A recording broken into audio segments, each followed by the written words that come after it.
Salutare, suntem la Iași pentru etapa 11-a din E-Superliga, suntem la Palace Mall. Lumea deja văd că s-a strâns, așa că hai să dăm drumul la treabă.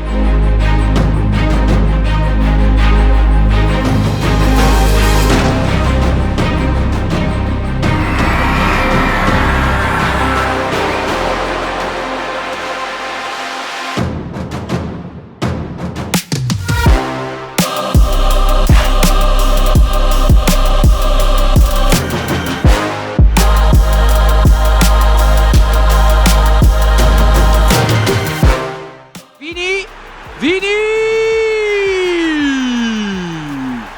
1-1, egalează Tucaliu.